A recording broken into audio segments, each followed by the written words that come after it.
Shoshilinch xabar. 1-yanvar sanasidan boshlab O'zbekistonda va qonunchiligimizda nimalar o'zgaradi?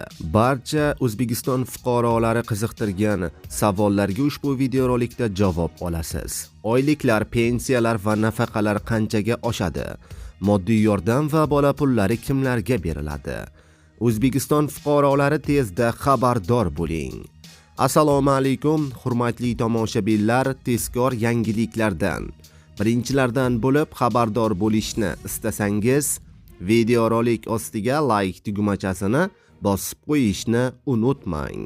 Diqqat qiling, O'zbekistonda 2026-yil 1-yanvar sanasidan boshlab nimalar o'zgaradi?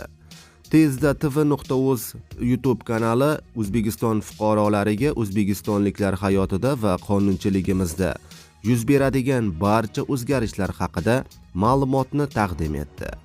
Birinchi, homiladorlik va tug'ish nafaqalari hamda kasallik nafaqalarini to'lashning yangi tizimi tadbirkorlar uchun aylanmalardan olinadigan soliq stavkalarining pastlashi, tarixiy obyektlarning seysmik mustahkamligi monitoringi joriy etilishi, ijtimoiy sug'urta shu kabi yangiliklar yangi yildan kuchga kiradi. Birinchidan, ozuqabop va moyli ekinliklarni yetishtiruvchi xo'jaliklarning nasoslari uchun elektr energiyasi xarajatlarining 50% davlat budjeti hisobidan qoplanadi.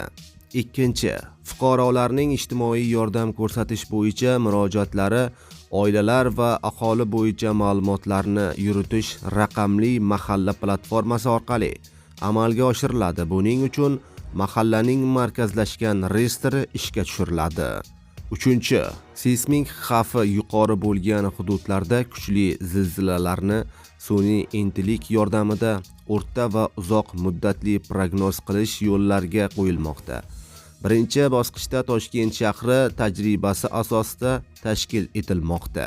To'rtinchi, respublikaning tog'li hududlarini kesib o'tish, ayniqsa A373 va M39 avtomobil yo'llari va ularda tutash temir yo'llarida ko'chki sodir bo'lish ehtimoli yuqori bo'lgan hududlar doimiy radioksion kosmik monitoring qilib boriladi.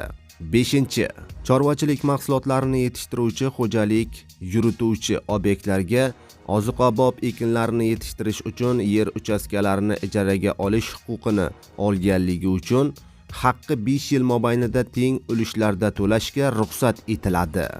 Oltinchi, yillik aylanmasi 1 milliard so'mgacha bo'lgan yakka tartibdagi tadbirkorlar va o'zini o'zi band qilgan fuqarolar uchun aylanmadan olinadigan soliq stavkasi 1% miqdorida belgilanadi.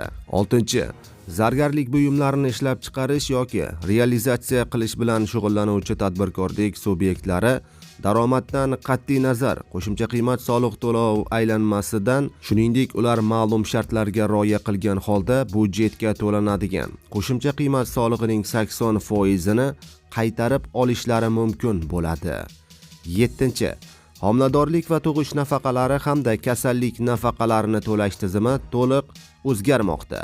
Ular davlat ijtimoiy sug'urtasi doirasida tayinlanadi va endilikda to'lanadi, deyiladi ma'lumotda.